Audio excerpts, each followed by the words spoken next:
time in duels all year, Ethan. Yeah, this is certainly going to be a tough assignment for Macatangay. But he's an Illinois native, wrestling in his home state and looking to stem the tide against Lucas Byrd, who just took that one loss on the season to Drake Ayala, who's number 1 at 133 in the coaches poll. That was against Iowa a couple duels ago. And Coach Poeta actually said he thought that might be good for Lucas Byrd in a way. He doesn't feel like he has to protect a perfect record the way someone like Ramos does. Now he can just wrestle free as he immediately gets on the board with the first takedown of this match. Yeah, I mean, Lucas has been so dominant, and he's so tough to wrestle against because not only can he attack your legs, as you've seen against Macatangay, but he also is a big Greco wrestler, loves to wrestle upstairs. And the one thing I've seen with Lucas this year is he's been so dominant on top. He's got riding time in just about every one of his victories. He's already accumulated 23 seconds, and he's going to work on Jacob Macatangay right now. And so far, the pacing of both of these first two matches, very one-sided. We'll see if Macatangay can find some sort of offensive rhythm, but tough to do against Byrd as they slide on out.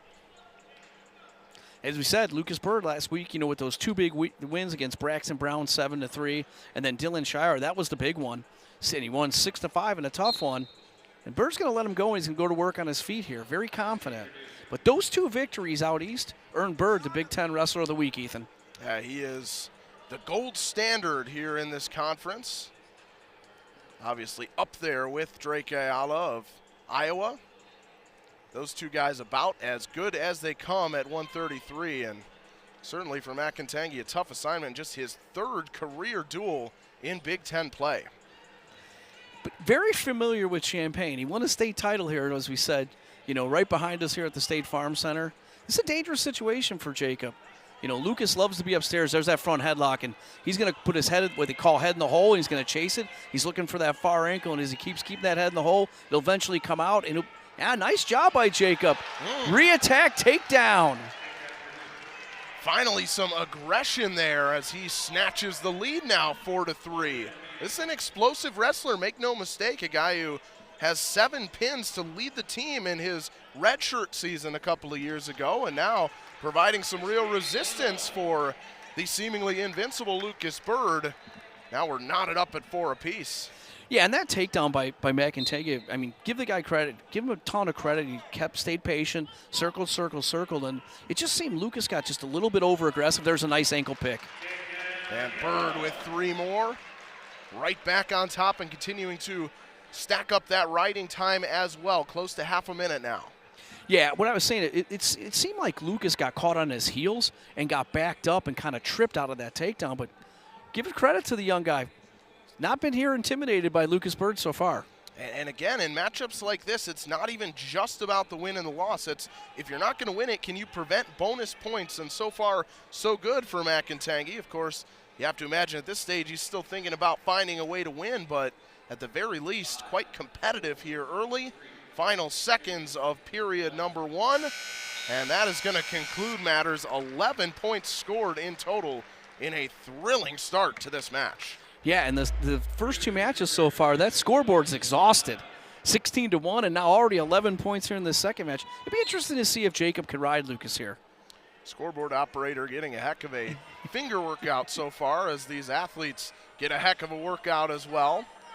Macatangay on top here, and so looking to utilize some momentum. Quick scamper, though, from Lucas Byrd, just so explosive as he turns it into another 3. Yeah, nice job there. Nice chain wrestling, we call, escaping right on that attack, and Lucas is starting to open up the lead here, 11-4, but that's what Coach Poeta wants to see. Chain wrestling out of his guys, transition from one position to the next. Lucas stood up and didn't wait, attack Jacob Macatangay immediately. So now we're back up to our feet, and Lucas is going to get back to work on takedowns. The 1-point escape awarded to Macatangay, but it's still a 6-point lead for Byrd. Yeah, Lucas looking for a little Greco there. Little head pinch. Oh, there's that ankle pick again where he scored earlier. He's got to pull him back on the mat here. Looks for that far. If he can pop his hip out here, Ethan, close to getting, there it is. As soon as he reaches for that far ankle and he gets the 3. Yeah, he got the command and he got the points as well. And now dangerous territory for Jacob Macatangay. You is see on the outside of the mat. We'll see if they slide out, and there it is. You see Lucas keep looking over at Coach Poeta. Do I ride him, Coach? You want me to get a takedown? But this is what you talked about the aggressive style from Illinois. After, that 15-15 heartbreaker loss to Rutgers and where there wasn't a ton of points scored, it's good to see Lucas come out and just put a lot of points on the scoreboard early. Well, this is somebody that Coach Poeta said really exemplifies that mindset of go out, establish the rhythm, praised the way that he has been coming out swinging in the last couple of matches. And love what Coach Poeta said about Lucas Byrd. He said, I'm confident in all my guys, but there's a different type of confidence when Lucas Byrd walks out of the tunnel, and he's showing why right now.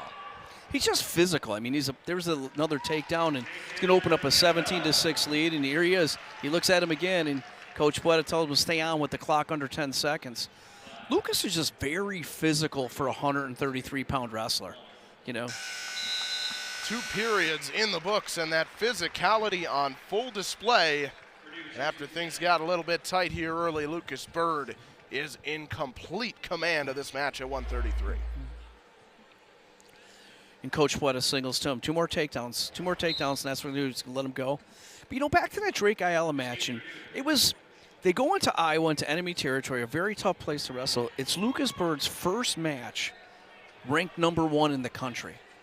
Little bit tough place to go in and wrestle a number 4 guy right off the bat. He wants that match, and he's going to get it again in the Big Ten tournament in Evanston and Northwestern. Lucas loves to be here, manhandle up top. There's another takedown as the awkward twist of that right leg of Macatangay. Byrd uses it to his advantage for another 3, and now one more will finish this thing off. It doesn't give him the escape, so still needs a little. He's going to release him here. They go back on their feet, and Lucas is going to look for that last takedown. Try to match Matt Ramos tech to tech, and as we said, points are flying off the board early. Just exactly what we expected from these 2 aggressive style coaches. There's the quick escape. And now Byrd right back to work. He loves being in this front headlock position. This is where Jacob scored earlier. So Lucas has to be careful. He's pinching that elbow, little strength, little shrug, throw by here. 1 minute left in this duel for Byrd to try to get the 5 points out of it. Oh, and that's not all. He's looking for the fall. He's got to stay in bounds here. Macatangay fighting just to try to keep that back off the canvas, and 2 more points awarded to Byrd, and that is going to conclude matters. Lucas Byrd, as well as Ramos, every bit the type of performances we expect from those superstars. Yeah, two tech falls back-to-back by Matt Ramos and Lucas Byrd, and he gets it all knotted up here at 5. Going into that 141-pound match with Danny Pacino.